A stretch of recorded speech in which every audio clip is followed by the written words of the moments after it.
6절서부터 16절의 말씀 되겠습니다.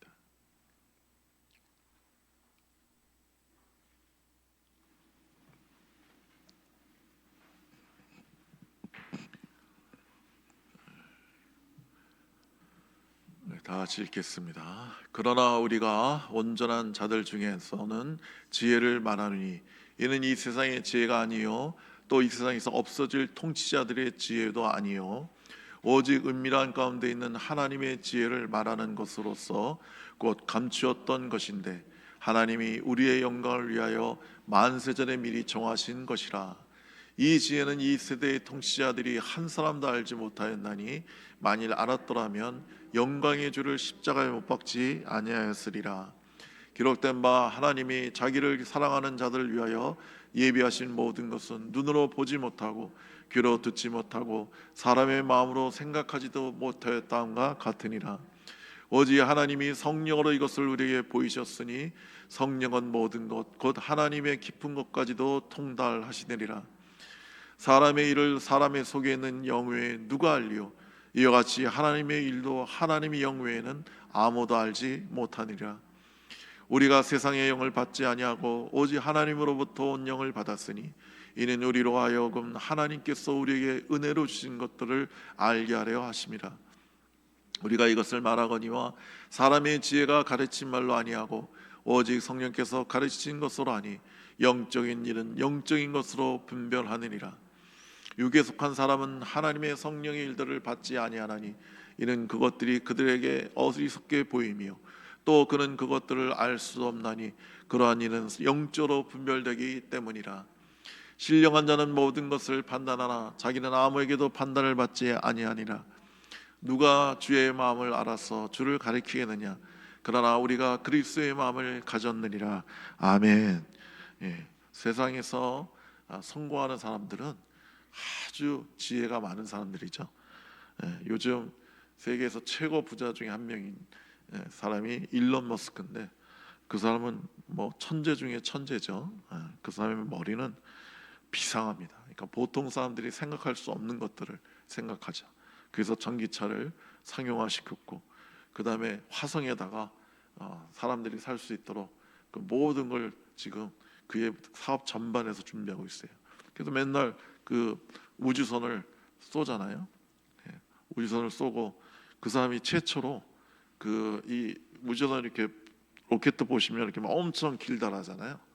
근데 거의 10분의 9가 이 대기권 바깥으로 나가게 하는 그 로켓이에요. 그러니까 중력이 어마어마하게 세니까 그 중력의 힘을 벗어나려고 그 우주선의 대부분을 연료를 담아서 그것이 엄청난 힘으로 중력 바깥으로 나가기 위해서 그 로켓의 대부분을 쓴단 말이죠. 근데 그것이 비용이 엄청나게 많이 들어요. 그거 만드는데. 근데 아무도 생각 못했는데 이 사람이 그걸 그 대기권 바깥으로 우주선을 내보낸 다음에 그것을 다시 회수하겠다는 생각을 했어요. 다시 그 손 자리로 올려오는 거예요. 야, 어떻게 그런 생각을 했는지. 그래서 그 성공했잖아요. 그래서 그 사람이 하는 모든 일들이 화성에서 사람들이 살 수 있도록 하는 일들을 하는 거예요. 그 사람 맨날 땅굴 팔거든요.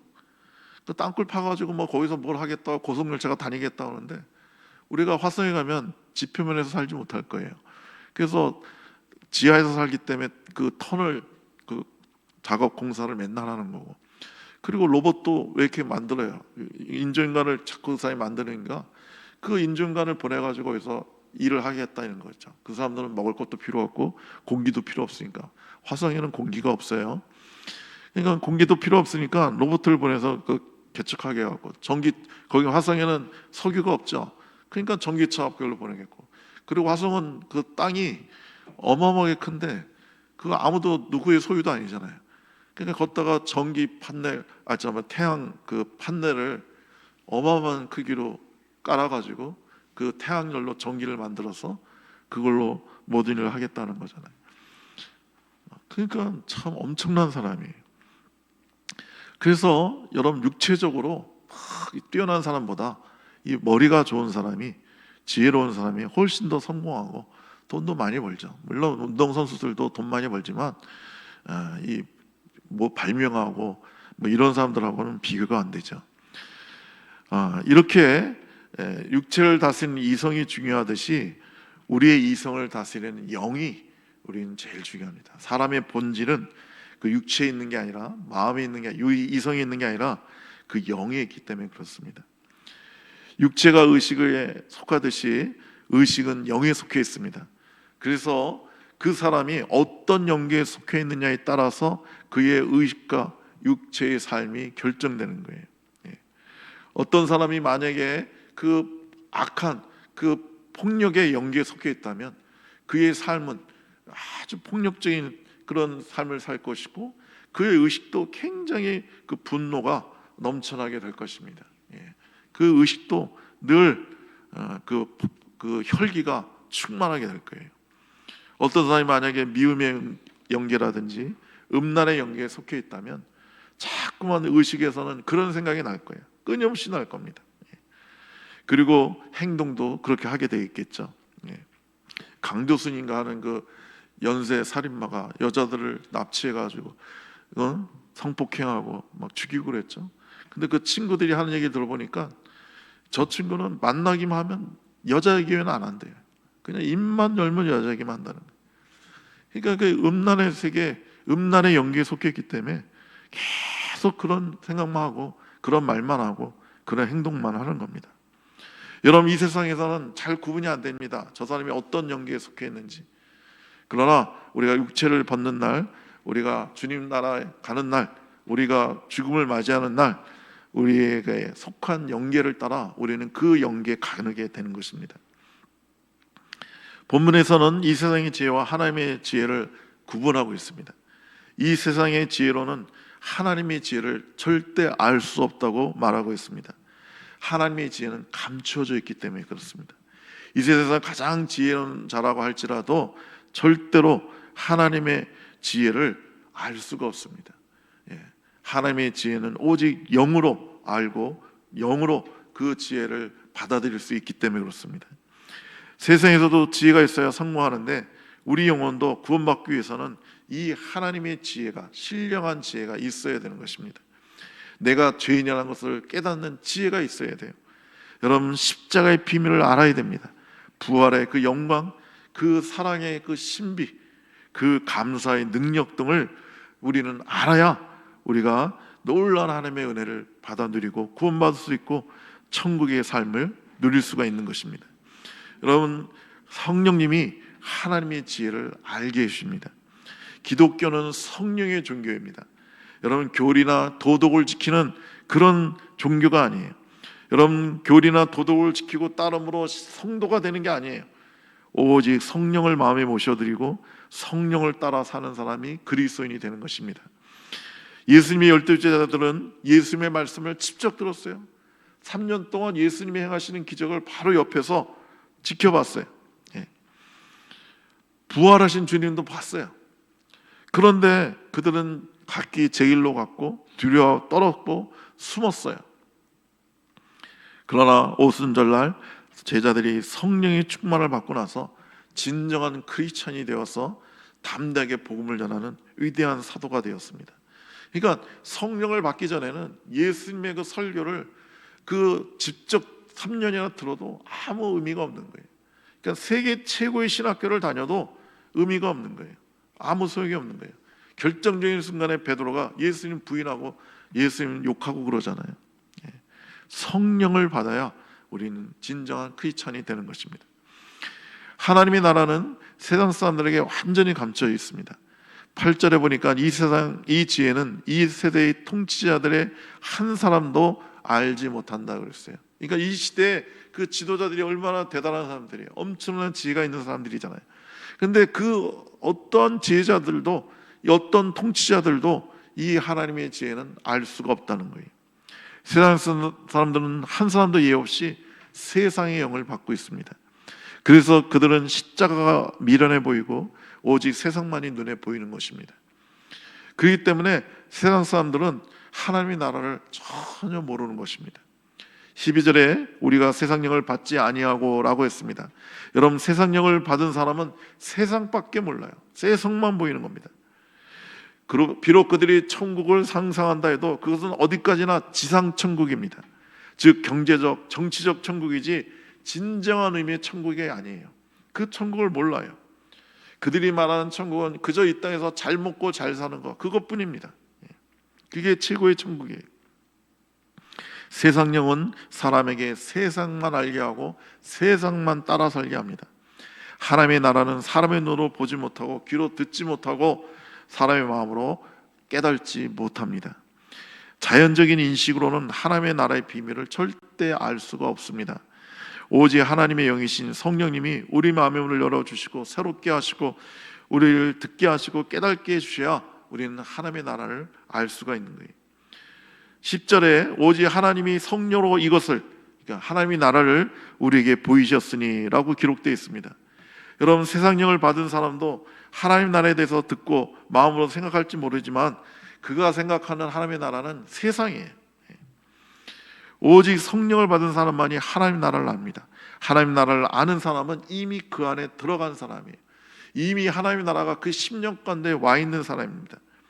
로마서 14장 17절에 하나님 나라는 먹는 것이 아니요 마시는 것이 아니요 오직 성령 안에서 의와 평강과 희락이라고 그랬어요. 여러분 마음속에 주님의 의와 평강과 희락이 넘쳐나게 되면 하나님의 나라가 와 있는 거예요. 하나님 나라를 아는 사람이 곧 신령한 사람입니다. 하나님 나라에 들어간 사람이 곧 신령한 지혜를 얻은 사람이에요. 영의 눈으로 하나님 나라를 본 사람은 곧 주님을 만난 사람이고 주님 안에 있는 사람입니다. 여러분, 아무리 교회를 열심히 다닌다고 해도 세상 영을 받은 사람은요 세상밖에 몰라요. 오늘날 교회 안에서 성령을 받지 않고 그냥 세상 영을 받은 사람들이 있어요. 이들은 기독교를 이 세상의 종교로 타락시키고 추락시킵니다. 교회를 세상적인 목적으로 다니고 세상적인 방법으로 운영하고 세상적인 행복과 정의를 추구합니다. 그런 사람은 세상에 가득한 거예요. 여러분, 강남의 그 큰 교회들, 그 남성교회 그 사업하는 사람들이 여러 교회에 등록해가지고 그 남성교회에 참여를 한다는 거예요. 예배드리고 그 남성교회에 참여하는데 정말 하나님을 믿고 섬기기 위해서가 아니에요. 자기 한번 사업 좀 잘해보려고. 그 강남의 큰 교회 남성교회는 사업하는 사람들이 많으니까 그 사람들하고 친분 쌓아가지고 자기 사업 좀 잘해보려고. 그래서 한 사람에서 뭐 여러 교회를 등록해서 다닌다는 거예요. 세상적인 목적으로 다니는 겁니다. 제가 그 어느 목사를 만나서 얘기하는데 전도가 너무 안 된다고 하면서, 그래서 자기가 이 세상 학문 중에 하나는 그 마케팅 전략을 배워서 그걸 교회 전도에 사용해 보려고 한다고 그래요. 제가 듣고 참 기가 막혔어요. 아니 물론 뭐 어느 정도 뭐 그 방법을 쓰는 게 그렇게 꼭 나쁘고 죄는 아니지만, 아니 무슨 전도를 마케팅 전략을 써가지고 해요. 여러분, 그 교회 성장학이라는 학문이 있는데 그걸 보면 완전히 세상적인 거예요. 교회를 어디다 져야 되느냐? 일단 교통이 좋은 곳에 져야 된다. 그리고 사람들이 많이 사는 데 져야 된다. 무슨 이런 식으로 조건을 따져서 그래야지만 교회가 부흥할 수 있다, 이렇게 말해요. 여러분, 성령의 역사하면요, 세례 요한은 강야에서 외쳤지만 수많은 백성들이, 온 이스라엘 백성들이 그 강야에 가서, 그 뜨겁고 척박한 강야에 가서 세례 요한의 설교를 들었고 그 다음에 세례를 받았단 말이죠. 사람 많은 데서 세례 요한이 외친 게 아니에요. 교통 좋은 데서 외친 게 아니에요. 여러분, 성령이 역사하면 산골짜기에 있어도 사람들은 몰리는 거예요. 여러분, 우리나라 기도원들이 되게 산골짜기에 있잖아요. 근데 성령이 역사하면 얼마나 많은 사람이 그 기도원에 갑니까? 교회도 마찬가지입니다. 그래서 우리가 세상의 영을 받지 말고 오직 하나님께로 온 영을 받아야 됩니다. 우리가 하나님께 온 영을 받을 때 12절에 있는 것처럼 하나님께서 우리에게 은혜로 주신 것을 알게 되는 것입니다. 여러분, 우리가 성령을 받으면 우리가 얼마나 우리 하나님의 은혜를 받았는지, 그리고 우리에게 주어진 것이 하나님의 은혜인 것을 고백하게 되는 거예요. 세상 영을 받으면요, 지가 잘나서 지가 노력해서 얻은 거라고 생각해요. 세상 영은 결코 하나님께로부는 은혜로 주신 것을 알지 못합니다. 세상과 은혜 사이에는 엄청난 영원한 절대적인 절벽이 있어서 서로 왕래할 수도 없고 서로 알 수도 없는 거예요. 이해할 수가 없어요. 세상 영은 반드시 노력의 대가로 되어 있으나 하나님의 영은 모든 것에 값없는 은혜로 봅니다. 그러므로 세상 영은 절대로 하나님을 은혜를 모릅니다. 여러분 마태복음 20장에 보면 포도원 그 주인의 비유가 나오죠. 그래서 아침 9시에 포도원에 가서 열심히 일하는 사람, 오후 12시에 들어가서 열심히 일하는 사람, 오후 3시에 들어가서 열심히 일하는 사람, 그 다음에 오후 5시에 포도원 가서 일하는 사람이 있어요. 그 사람은 1시간 일하고 임금을 받는데 한 데나리를 받는데 제일 먼저 받았어요. 제일 나중에 와서 겨우 1시간 일하면 그게 무슨 일을 합니까? 저도 그런 거 해봐서 아는데 뭐 이렇게 일 준비하고 뭐 무슨 일을 하세요 이렇게 지시 듣고 뭐 하다 보면 1시간 그냥 가요. 그러니까 일을 안 한 거예요. 거의 일을 안 한 거예요. 그런데 그 사람한테 먼저 한 데나리를 줘서 보냈단 말이죠. 그러니까 아침 9시에 온 사람은 8시간을 일한 사람은 당연히 자기를 더 주겠지 생각했는데 자기도 똑같이 한 데나리를 주는 거예요. 그거 막 불평하잖아요. 아니 저희 그 성도들 중에요 이거 보고 나한테 질문하는 사람이 있어요. 아니 진짜 이거 이상하지 않냐고. 아니 1시간 일하는 사람한테 한 대리안 주고 9시간 8시간 하는 사람한테 또 한 대리안 주는 거 이게 불공평한 거 아니냐고. 그러니까 세상 영을 받은 사람은 이 말씀이 이해가 안 가는 거예요. 불공평하다고 생각하는 거예요. 그러나 성령을 받은 사람은 이 포도원의 주인이 얼마나 지혜롭고 얼마나 사랑이 넘치고 얼마나 이해가 넘치는 그 정말 일 못하는 사람의 그 아픔을 정말 깊이 이해하고 그냥 한 대련 던져주는 게 아니라 어떡한지 일을 해서 그 사람이 거지가 아니라 일한 대가로 한 대련을 받게 하는 그 많은 배려가 있다는 그것을 알게 된단 말이죠. 세상령의 빛 안에 있는 사람은 성경을 해석할 때도 꼭 세상적으로 이해합니다. 세상령을 받은 사람은 가인과 아벨의 이야기가 이해가 안 가요. 왜 하나님이 가인의 제사를 왜 안 받는 거야? 여러분 세상령을 받은 사람은 야곱과 에서의 이야기가 이해가 안 가는 거예요. 야곱과 에서가 태어나기도 전에 하나님은 야곱을 선택하셨대요. 하나님은 에서가 아무것도 하지 않았는데도 에서를 선택하지 않았다는 거예요. 이런 얘기 들으면 막 기분이 나빠지고 하나님 불공평하다고 그러고 모든 책임이 하나님께 있다고 그래요. 사무엘상 6장에서 베스메소가 그 하나님의 언약궤를 메고 그 소를 끌고 그 베스메소 언덕으로 갔는데 사람들이 그 소를 2마리를 잡아서 암소 2마리를 잡아서 번제로 써요. 저한테 그 질문한 사람이 있더라니까요. 이 불쌍한 소를 하나님의 궤를 끌고 간 소를 왜 잡아먹냐는 왜 잡아서 그 번제로 드리냐는 거예요. 잔인하다는 거예요. 그러니까 성령을 받지 못한 사람들은 이 모든 게 다 이상한 거예요. 다 하나님이 잘못한 거고. 가룟 유다도 뭐 예정날에 의하면 하나님이 예정하신 거 아니냐, 하나님이 이렇게 만든 거 아니냐, 막 이런 식으로 막 따져 들어가요. 여러분 성령을 받은 사람만이 성경을 제대로 보고 성령을 받은 사람은 언제나 하나님께 영광을 돌리고 하나님은 선하신 분입니다 고백하는 거예요. 하나님 만약에 나를 천국에 안 보내고 지옥에 보낸다 할지라도 성령을 받은 사람은 만약에 그 얘기를 들으면 불평하고 원망하고 내가 예수 믿는데 왜 그러냐고 그런 게 아니라 그게 하나님 뜻이면 저는 순종하겠습니다 이렇게 나오는 거예요. 10절에 오직 하나님이 성령으로 이것을 우리에게 보이셨으니 성령은 모든 것 하나님의 깊은 것이라도 통달하신다라고 말씀하고 계십니다. 우리의 사람의 사정을 사람 속에 있는 영이 알듯이 하나님의 사정도 하나님의 영 외에는 알 수가 없는 겁니다. 11절에 사람의 사정을 사람 속에 있는 영에 누가 알리요? 이와 같이 하나님의 영에는 아무도 알지 못한다고 그랬어요. 그러므로 하나님의 성령 안에 있지 아니하는 사람은 절대로 하나님의 뜻을 행할 수가 없습니다. 성령 안에서 성령의 지혜를 모르는 사람은 하나님의 뜻을 행할 수가 없어요. 왜냐하면 먼저 하나님의 뜻을 알아야 하나님의 뜻대로 살 거 아니에요. 하나님의 뜻을 모르는데 하나님의 뜻대로 어떻게 살아요? 그리고 만에 하나 하나님의 뜻을 안다고 할지라도 행할 능력이 없어요. 우리는 성경의 많은 이야기를 알고 있지만 성경대로 살지 못하지 않습니까? 그러나 성령을 받으면 성경이 말하는 것 이상으로 살 수가 있어요. 오른밤을 때린 자에게 왼밤을 대고 오리를 가져는 자에게 십리를 가고 겉옷을 구한 자에게 속옷을 주라. 에이, 누가 그렇게 하냐는 거예요. 어떻게 그럴 수가 있냐는 거예요. 여러분, 성령을 받으면요, 이거 이상도 하는 거예요. 그 사람을 위해서 내 목숨까지도 내어줄 수가 있는 거예요. 세상 영을 받은 사람, 육신의 사람은 절대 이 말씀대로 살 수가 없어요. 어떻게 온수를 사랑합니까? 오른밤을 때린 자에게 왼밤을 어떻게 돌려줍니까? 그냥 뺨을 맞으면 뭐 주먹으로 그냥 10배, 100배 갚아줘야지. 이렇게 나온단 말이죠.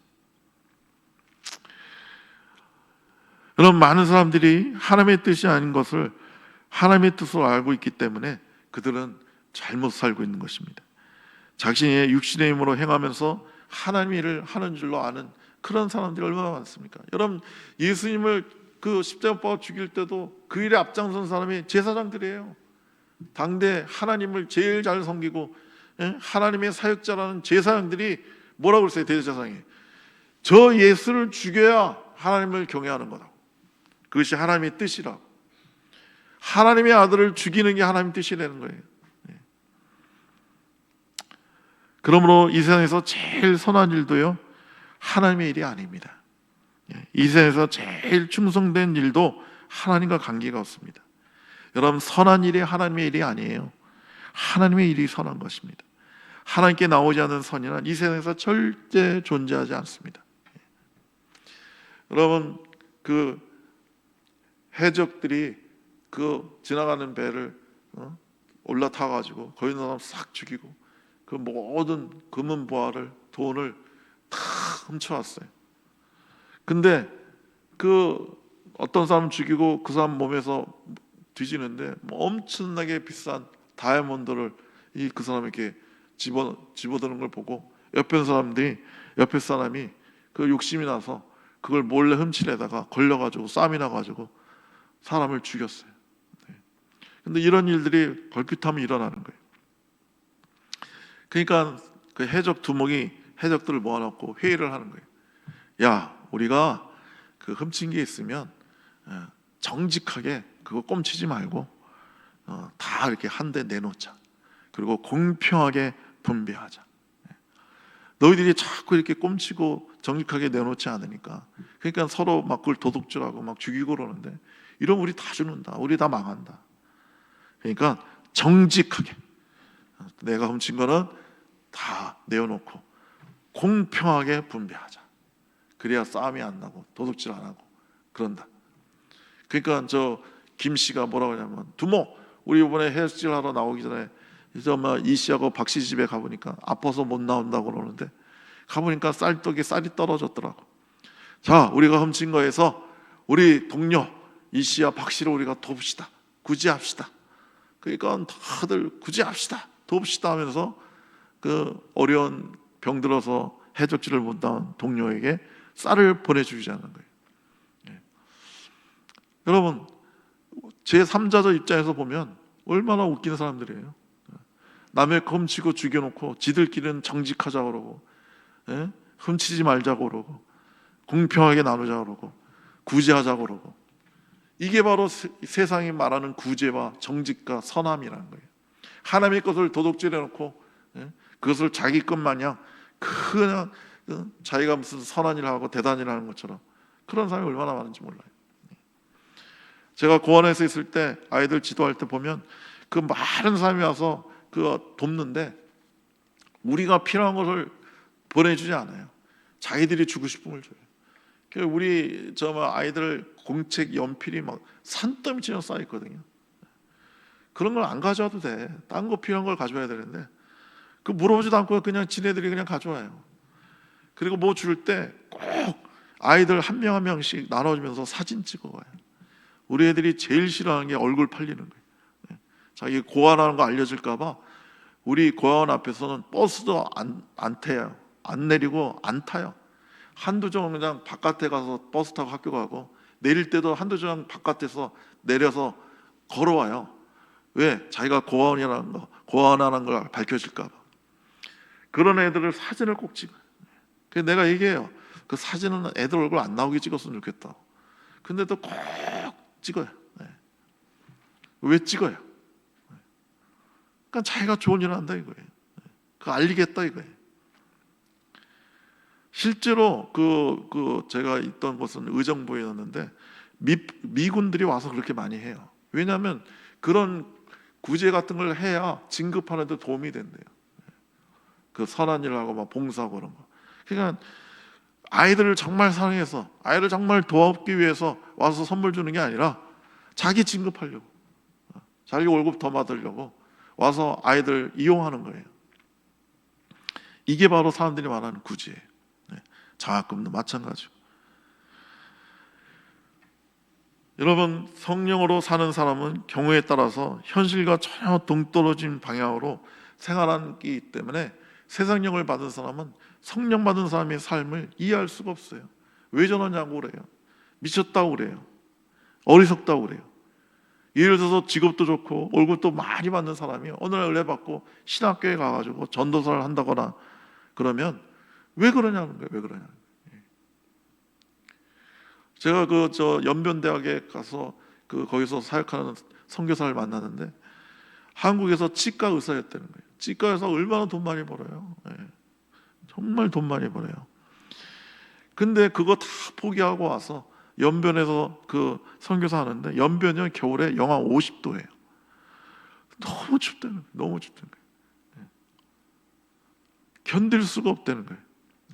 그런데도 거기서 한국에서의 편안하고 안락한 삶을 다 내던지고 와서 거기서 사람 살리겠다고 전도하겠다고 거기서 온 식구가 와서 그 고생을 하는 거예요. 이런 게 이해가 안 가죠. 조금만 돈을 쓰면 잘 될 일을 오직하게 그냥 기도만 한다거나 그런 뇌물 쓰지 않는다거나 터무니없는 누명을 쓰고도 변명도 하지 않고 태어난다거나 사업이 안 되고 직장을 실직해도 싱글벙글 웃는다거나 도대체 막 병들어도 그냥 감사하다고 그러는 사람들 보면 세상령을 받은 사람들은 이해를 못하는 거죠. 그러나 신령한 사람은 그 모든 것들 가운데서 하나님의 선하신 인도와 보호를 알기 때문에 기뻐하는 겁니다. 그러므로 하나님을 모르는 사람은 신령한 일이 미련하게 보일 수밖에 없어요. 그럼 우리가 어떻게 성령을 받습니까? 우리가 회개하고 우리가 예수 그리스도의 이름으로 간절히 구하면 주님께서 우리에게 성령을 주십니다. 누가복음 11장 13절에 구하는 자에게 성령을 주지 않겠느냐 그랬어요. 자식이 생선을 달라고 하면 뱀을 줄 사람이 있겠느냐? 뱀을 주는 아비가 어디 있겠느냐? 그런 것처럼 너희가 간절히 구하면 내가 성령을 주리라, 성령을 선물로 주리라고 주님이 약속하셨어요.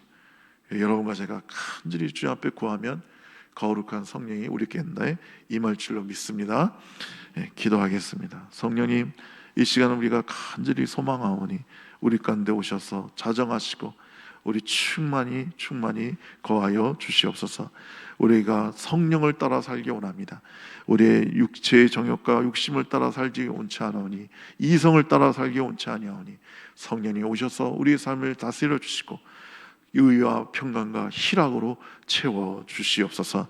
예수님의 이름으로 기도드리옵나이다. 아멘.